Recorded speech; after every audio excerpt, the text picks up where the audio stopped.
Vamos supor que uma universidade quer, né, faz a seguinte pergunta: como ela pode se tornar relevante nos próximos 15 anos? Ou seja, como que ela vai ser relevante lá em 2039, por aí? Essa seria a minha pergunta norteadora. Eu tenho o meu cenário, que são a universidade X em questão, e eu tenho um espaço temporal. Bom, convém lembrar que o futurista ele não trabalha sozinho, ele vai trabalhar com a equipe da empresa, com as pessoas que querem saber como vai ser esse futuro. Feito isso, então, definido esse cenário, esse espaço temporal, parte para a segunda etapa. E a segunda etapa eu diria que é a etapa mais importante, no meu ponto de vista. Por quê? Porque é a etapa em que eu vou coletar sinais. Calma que não tem nada de absurdo, ninguém está com a antena ligada, enfim. Captação de sinais ela é feita através de notícias, de estudos que acontecem hoje, notícias, fatos, enfim, que acontecem hoje e que podem impactar lá para frente. Quando a gente fala em captar esses sinais, a gente capta os sinais, as notícias, o que está acontecendo para sociedade, tecnologia, economia, meio ambiente e política e governo. Por quê? Porque esses 5 fatores é que vão impactar diretamente o futuro daquela universidade que eu estou estudando aqui no meu exemplo, tá? Bom, com relação à sociedade, vamos supor, né, que eu pego lá num jornal relevante, numa revista relevante, numa imprensa relevante, assuntos que corroboram com o fato de que a população está envelhecendo. A população hoje vive mais. As pessoas estão mudando de carreira ao longo da vida até 5 vezes. Então eu vou captar sinais que demonstram isso, eu vou captar notícias que demonstram isso. Isso para a tecnologia. A tecnologia. ChatGPT está impactando na educação. Poxa, eu tenho que a inteligência artificial está impactando na educação. Então eu vou captar todos esses sinais. Essa fase eu diria que é uma das fases mais importantes, como eu já falei anteriormente. Por quê?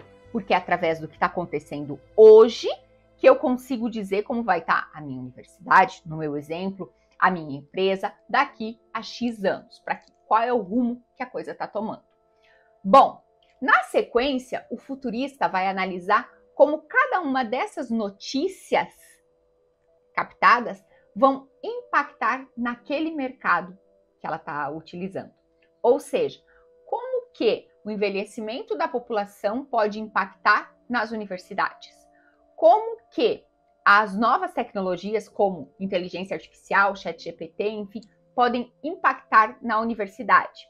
Vamos supor lá que o futurista captou um sinal, o futurista e a equipe dessa empresa captaram um sinal lá, uma notícia muito relevante, que diz que as pessoas não estão mais indo para a universidade, elas estão buscando conhecimento no YouTube, na internet, enfim. Qual é o impacto disso para a universidade, para a empresa que eu estou estudando? Então é basicamente isso. Primeiro, captei os sinais, depois eu vi qual o impacto disso. O impacto é, sei lá, as pessoas não querem mais ir para dentro da universidade. Pode ser um sinal, tá? Feito isso, feita essa análise de impactos que esse sinal gera para a empresa que eu estou estudando, o próximo passo é qual a oportunidade que esse sinal me oferece.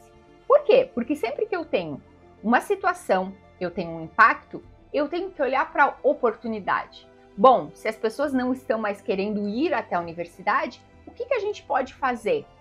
Se o problema é que problema não, né? Mas a população está envelhecendo, a população está mudando de carreira, qual o impacto disso e como que eu posso fazer esse impacto servir ao meu favor? Feito isso, feito esses 3 pontos aí, eu vou criar possíveis cenários. A gente costuma falar que, a gente costuma não, né? A metodologia mostra que a gente tem 4 possíveis cenários. Um de crescimento, um de disciplina, um de colapso. Esses 3, basicamente, você continua agindo e vem aí as consequências que vierem, certo? E tem o cenário transformacional. Esse, eu diria que é o melhor para o futurista, o melhor para a empresa. Por quê? É aquele cenário que você vai se reinventar totalmente quê? Com esses impactos que estão vindo do mundo, enfim, que vão acontecer, você se transforme e se molde, talvez se reinventando, talvez matando o teu negócio e criando um novo. Por quê? Porque é esse cenário transformacional que vai fazer a tua empresa ser relevante, a sua empresa ou você ser relevante lá em 2038, 2039, 2050. Afinal de contas, não adianta você olhar para trás e falar: aconteceu isso, aconteceu aquilo, não tinha nada para eu fazer que pudesse frear isso. Tem sim. Você olhar para o que está acontecendo, olhar o impacto que isso vai gerar para o teu negócio e se reinventar pensando em como esse impacto pode ser uma oportunidade. E é basicamente isso que o Foresight faz. Feito isso, a etapa final é: bom, se eu quero ter um cenário transformacional, se lá em 2040, por exemplo, eu vou deixar de ser uma universidade tradicional e eu vou ter outras formas de, sei lá, eu vou criar cursos de curta duração, vou me reinventar. Quais ações eu preciso fazer daqui 1 ano, daqui 3 anos, daqui 5 anos, para que lá em 2040 eu seja essa universidade reinventada, essa universidade transformada? E não ser pego de surpresa lá em 2040 e falar: meu Deus, aconteceu isso, isso e isso, e eu não tive nada para fazer, simplesmente veio do nada. Nada acontece do nada. Tudo que da noite para o dia se transforma, vem dando sinais ao longo dos anos.